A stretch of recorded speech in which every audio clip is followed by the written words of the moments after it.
Ağqazın sirri, qəlbdəki dərin ümidlər uzaq illər əvvəl Azərbaycanın sakit və nəzib torpaqlarında Xudafərin sahillərinə yaxın yerləşən kiçik bir kənd, Qızılqaya, var idi. Bu kəndin sakinləri torpaqla, suyla və təbiətin hər səsini ürəklərində hiss edərək öz həyatlarını səmimi və sadəliklə yaşayırdılar. Qızılqaya yalnız daş evləri və dar küçələri ilə deyil, həm də kəndin mərkəzində çayın axınında üzən nadir və gözəl bir canlı ilə tanınırdı, Ağgözlü qaz. Kəndin hər küncündə qocaların dediyi kimi hər canlı bir hekayə daşıyır, deyə söz-söhbət olurdu. Lakin bu qaz digər bütün canlılardan fərqli idi. Onun ağ qanadları təmiz sanki səhərin ilk işığı kimi parlaq idi və gözləri dərin mavi dənizləri xatırladan bir sükunət daşıyırdı. Ağ qaz kəndin çayında üzüb kəndlilərin diqqətini özünə cəlb edir, həm də onların qəlbində ümid və sülh əks sədasını oyadırdı. Kəndin ən hörmətli ailələrindən biri olan Məmmədovlar ailəsi uzun illərdir Qızılqayada yaşamışdı. Ailənin başçısı olan Məhəmməd bəy öz həyatını torpağa, insanlara və ən əsası ənənələrə həsr etmişdi. Onun iki övladı, gənc Murad və Zərif Zəhra, Məhəmməd bəyin sözlərini, kəndin qədim adətlərini və təbiətin özəlliyini dərin hörmətlə qəbul edirdilər. Murad həm kəndin ən güclü, həm də ən duyarlı gənclərindən biri idi. O, hər zaman ədalət və sevgi uğrunda mübarizə aparır, insanlara qarşı mərhəmət və anlayışla yanaşırdı. Zəhra isə incə ruhlu və həssas ürəyi ilə həyatın hər bir incə detayı ilə maraqlanır, şeir dilində öz düşüncələrini ifadə edirdi. Bir payız səhəri, kəndin səhər havası sərin və təravətli idi. Günəşin ilk şüaları dağların qoynundan süzülərək Qızılqaya evlərinin pəncərələrinə düşərkən çayın üzərindəki ağ qaz sanki yeni bir günə başlanğıcın nişanəsi kimi öz izini qoyurdu. Murad bu mənzərəni seyr edərkən içində dərin bir sükut və düşüncə dalğası hiss etdi. O, kəndin tarixindən əcdadlarının qəlbində daşıdığı ümidlərə və hər şeyin arxasında gizlənən o sirli nağılın izlərinə inanırdı. Muradın düşüncələrini bölən an çayın kənarında oynayan Zəhranın incə səsi ilə gəldi.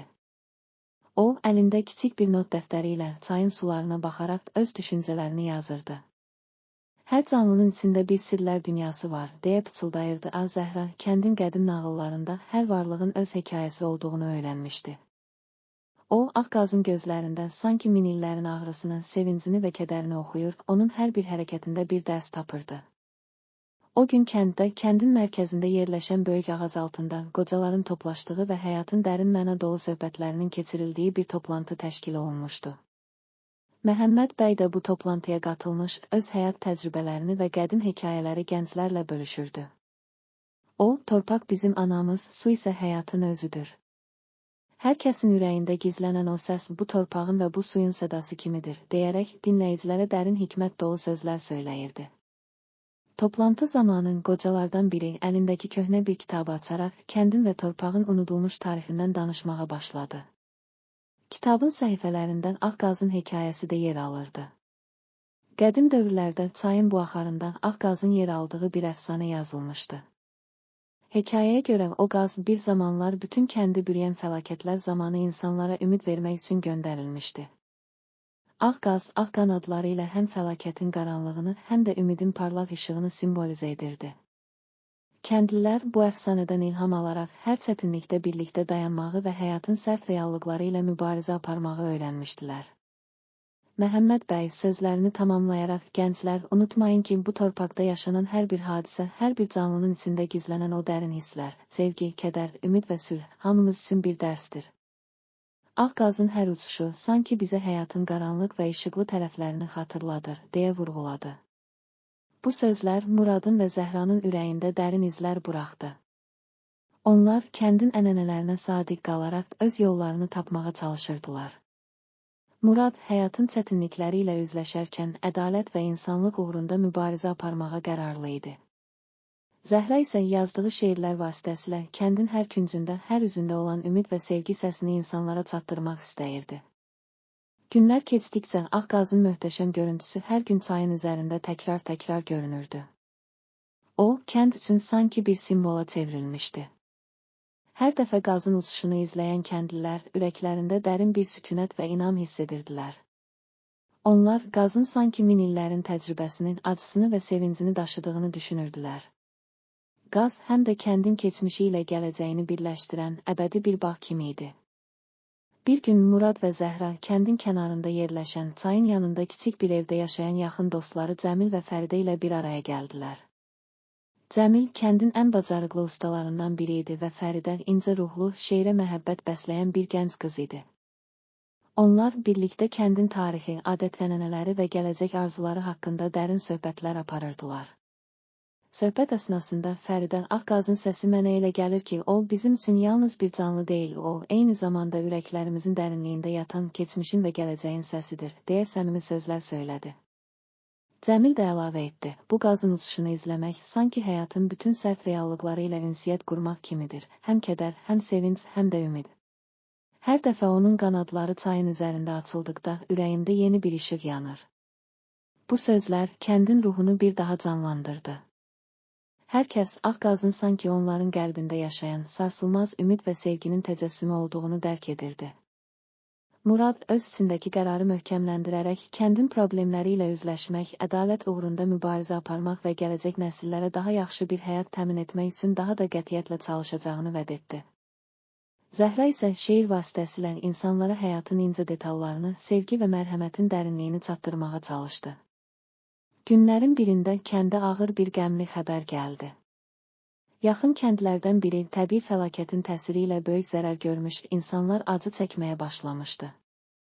Qızılqaya sakinləri öz aralarında danışarkən bu hadisəni böyük bir sınaq kimi qəbul etdilər. Məhəmməd bəy toplantıda belə dedi, həyat yalnız sakit günlərdən ibarət deyil. Hər bir çətinlik bizim üçün bir dərs, qəlbimizdəki ümid və sülhün dərinliyini artırmaq üçün bir fürsətdir. Biz bu fəlakət qarşısında birlik və yardımlaşma ruhunu göstərməliyik. Kəndin bütün sakinləri Ağqazın sükutlu, amma qüvvətli sədasını eşidərək yardımlaşmağa başladılar. Murad öz gücü və enerjisi ilə təxirə salınmaz yardım işlərinə rəhbərlik etdi. Zəhra yazdığı şeirlərlə həm kəndlilərin ürəklərinə ümid, həm də yaxın kəndlərə dəstək olmaq üçün mesajlar çatdırdı. Cəmil və Fəridə isə əl-ələ verərək inşa və təmir işlərində yorulmadan çalışırdılar. Hər kəs Ağqazın sanki onlara həyatın sərt reallıqları ilə mübarizə aparmağı öyrədən bir müəllim kimi birlik və inamla hərəkət edirdi. Fəlakətdən sonra kəndin hər küncündən insanlıq ruhunun necə canlı olduğunu, sarsılmaz ümidin necə yenidən doğduğunu hiss etmək olurdu. Qızılqaya sakinləri torpağın hər daşında, çayın hər damlasında və o möhtəşəm Ağqazın uçuşunda keçmişin dərslərini və gələcəyin ümidini yenidən kəşf etdilər. Məhəmməd bəyin sözləri və köhnə kitabların səhifələrində yazılan əfsanələr bu sarsılmaz ruhun bir sübutu idi. Ağqaz hər dəfə qanadlarını açdıqda sanki bütün təbiət ona hörmət əlaməti verirdi və hər kəs onun bu möhtəşəm simvolu vasitəsilə həyatın həqiqətini, sevginin və inamın qüdrətini yenidən xatırlayırdı. Beləliklə, Qızılqayada yaşayan hər kəs Ağqazın sirrini və onun gətirdiyi ilhamı ürəklərində saxladı. O, təkcə bir canlı deyildi, o, həm də kəndin keçmişinin, indinin və gələcəyinin səsi idi. Murad, Zəhra, Cəmil, Fəridə və bütün Qızılqaya sakinləri birlik və sarsılmaz ümid ilə həyatın sərt reallıqları ilə üzləşərkən həmişə o ağ qanadlı dostlarını ürəklərində canlandırdılar. Günlər keçdikcə Ağqazın hekayəsi kəndin mədəniyyətinə, ədəbiyyatına və xalqın qəlbinə sızdı. Gənclər onun sədasını eşidərək öz hekayələrini yazmağa, şeirlərini oxumağa və hər zaman ümidlə yaşamağa başladılar. Onlar üçün Ağqaz həyatın çətinlikləri qarşısında dayanmağın, sevgini və ədaləti qorumağın ən gözəl simvolu idi. Hər dəfə çayın sahilində onun sakit və zərif hərəkətlərini izləyən insanlar ürəklərindəki acıları, sevincləri və arzuları yenidən canlandırır, keçmişin dərslərindən ilham alaraq gələcəyə daha inamlı addımlarla irəliləyirdilər. Bu hekayə Qızılqaya kəndində nəsillər boyu danışılan ağacların, daşların və suların dilləndirdiyi əbədi bir dastana çevrildi. Hər kəs bilir, o sükutlu çayın üzərində üzən Ağqaz sadəcə bir canlı deyil, həm də insanlıq tarixinin sevgi, ədalət və ümidin təcəssümü idi. Beləliklə, Ağqazın sirri, qəlbdəki dərin ümidlərə adlı bu dastan kəndin hər bir sakininin ruhunda keçmişin kədərini və sevincini, gələcəyin sarsılmaz ümidini canlandıran bir nağıl kimi min illərin öyrətdiyi kimi, hər zaman xatırlanacaq və nəsildən nəsilə ötürüləcək. Qızılqaya sakinləri Ağqazın sədasını eşidərək hər çətinlikdə, hər qaranlıq gecədə onun parlaq işığından ilham alaraq bir-birinə dəstək olmağı, ümidlə dolu ürəklərlə həyatın bütün sərt reallıqları ilə mübarizə aparmağı öyrəndilər. Hər səhər çayın üzərində ağ qanadların açılışı, kəndin bütün sahələrinə yayılmış ümidin və sülhün simvolu kimi insanlara həyatın nə qədər qiymətli olduğunu xatırlatdı.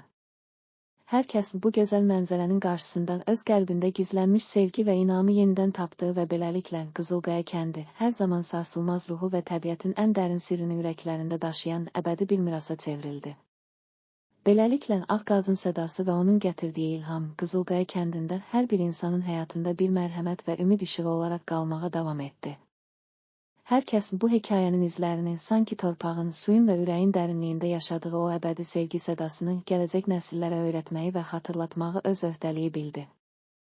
Bu, sadəcə bir canlı hekayəsi deyildi, o, insanların içində yatan hər kəsin öz həyatında yaşadığı dərin dram, ümid və sevgi nağılının bir parçası idi.